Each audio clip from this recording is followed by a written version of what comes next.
कभी भी किसी मां बाप को अपने बच्चों को हतोत्साहित नहीं करना चाहिए। कम से कम मां बाप को। अगर आपके घर में आपका बच्चा तैयारी कर रहा है, आपकी बेटी तैयारी कर रही है, आपका बेटा तैयारी कर रहा है, उसको प्रेशर मत दीजिए सर। आईएएस बहुत बड़ा प्रेशर है सर, बहुत बड़ा। ये कोचिंग वाले आपको नहीं बताएंगे सर। आपका बच्चा दिन भर प्रेशर कुकर बना रहता है सर। ऑप्शनल रिवाइज करना, मैं जानता हूं आप नहीं जानते इन बातों को। बहुत सारे लोग हैं आप में से, जैसे मेरे मां बाप नहीं जानते थे, ऐसे आप में से बहुत सारे मां बाप हैं जो नहीं जानते होंगे। कोई बात नहीं सर, अपने बच्चों पर दबाव मत बनाइए सर। उन्हें जब भी फोन करिए शाम को, कुछ पॉजिटिव खबर सुनाइए, कुछ अच्छा बताइए, कुछ मोरल बूस्ट करिए उनका। उनसे कहिए कि तुम्हारे लिए क्या है, तुम तो, मुझे डर है कहीं आईएएस बन के छोड़ ना दो। सर उतनी लाइन जो होती है ना सर, दुनिया कहे ना कहे सर, कोई फर्क नहीं पड़ता। लेकिन जब मां बाप ये बात कहते हैं ना सर, सर बहुत फर्क पड़ता है सर। मैंने अपने पिताजी से देखा सर, बहुत फर्क पड़ता है सर, बहुत फर्क पड़ता है। मां बाप को अपने बच्चों का प्रोत्साहन, उन्हें डराना नहीं चाहिए। मां बाप सोचते हैं डराएंगे तो जब बच्चे ज्यादा काम करेंगे, सर ऐसा नहीं है सर। उन्हें मौका दीजिए सर। आईएएस कहती है 21 साल एलिजिबिलिटी है, वो जानती है कि अब समझदार हो चुके हो, अब निर्णय ले सकते हो। आप उनसे सच्चाई बता दिए कि देखो बेटा, पढ़ा ही सकते हैं, एक बार ये सारा पैसा पढ़ाई में लग गया, फिर उसके बाद तुम्हारी कोई मदद ना कर पाएंगे, तो जब तक आ रहा है तब तक तुम कहीं स्टैब्लिश हो जाओ। जिसको दुनिया में यह समझ में नहीं आया कि धर्म एक है,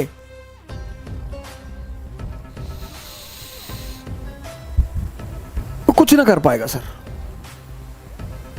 सबसे बड़ी चीज यही है, या तो वो मानता हो कि वाह वो धर्म को मानता ही ना हो। जो दुनिया में पहली चीज समझने वाली है वो यही है। अनपढ़ लोगों को समझ में आया सर। अनपढ़ लोग कहते हैं ना, स्कूल भेजो लड़का बड़ा विद्वान बनेगा। रामकृष्ण परमहंस, जितने धर्म हैं उनके समय तक ज्ञात थे, और उन धर्मों ने जो रास्ते, इस्लाम ने जो रास्ता बताया, क्रिश्चियनिटी ने जो रास्ता बताया, सिखिज्म ने जो रास्ता बताया, हिंदुइज्म ने जो रास्ता बताया है ट्रांसफॉर्मेशन का, उन्होंने सबका प्रयोग किया। और फाइनली उन्होंने ये बात कही कि सारे धर्म समान है और सारे धर्म की जो मंजिल है वो एक है, मुक्ति। किससे? इंद्रियों से। और फिर उनके शिष्य ने एक साइंटिफिक प्रेजेंटेशन किया रिलीजन का, वेदांत। विवेकानंद तो पढ़ना चाहिए सर, मैं ऐसा मानता हूं कि सबको पढ़ना चाहिए।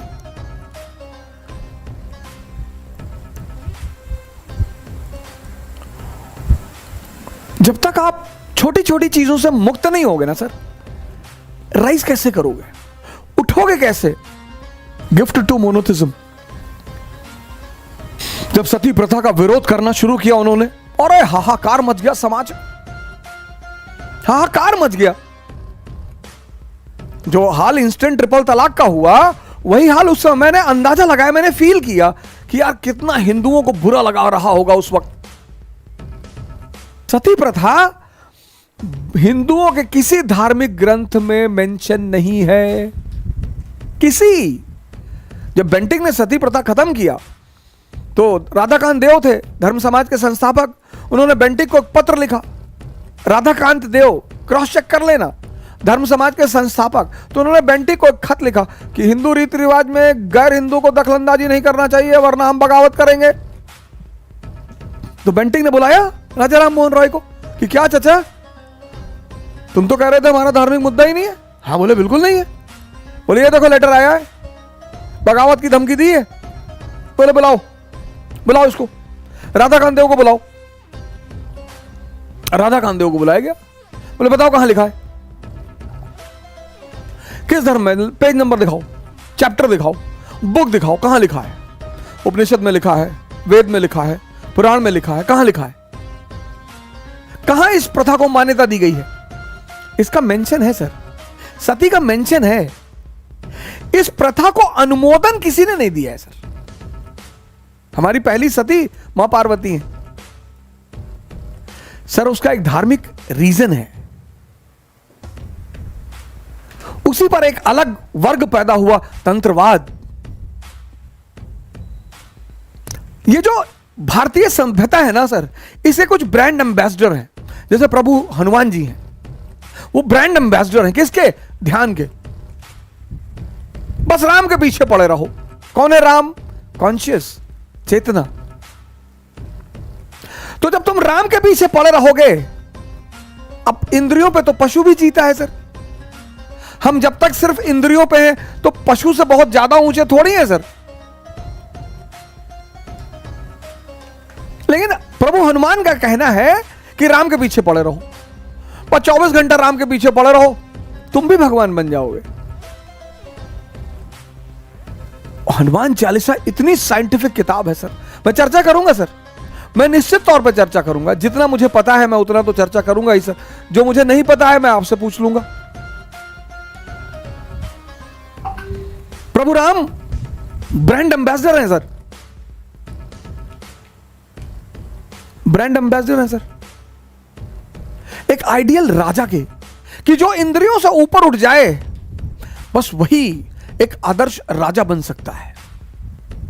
इसी को इस्लाम ने कहा एनलाइटेंड एरिस्टोक्रेसी। सब राजा नहीं बन सकते सर।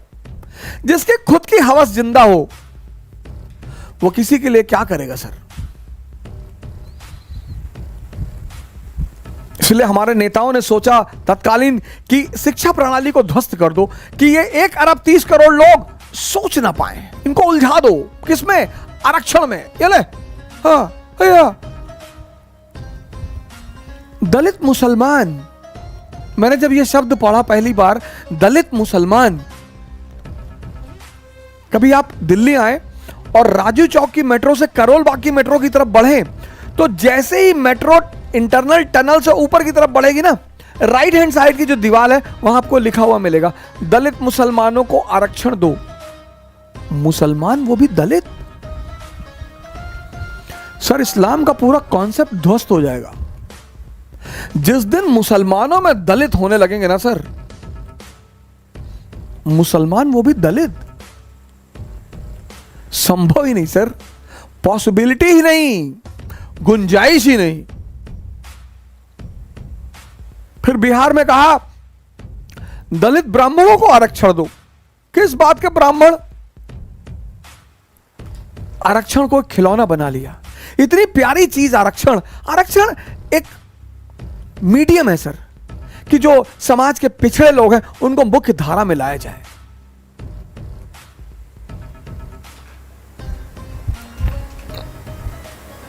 उसको राजनीति का हथियार बना दिया। ऐसी बड़ी सारी बातें हुई, लेकिन मैं सोचता हूं कि राजा राम मोहन रॉय जी को कितना कष्ट उठाना पड़ा होगा सर। जब लोग सो रहे हो और आप उन्हें जगाने की कोशिश करेंगे तो लोग आप पर बहुत नाराज होंगे, और खासकर सुबह जब नींद गहरी होती है।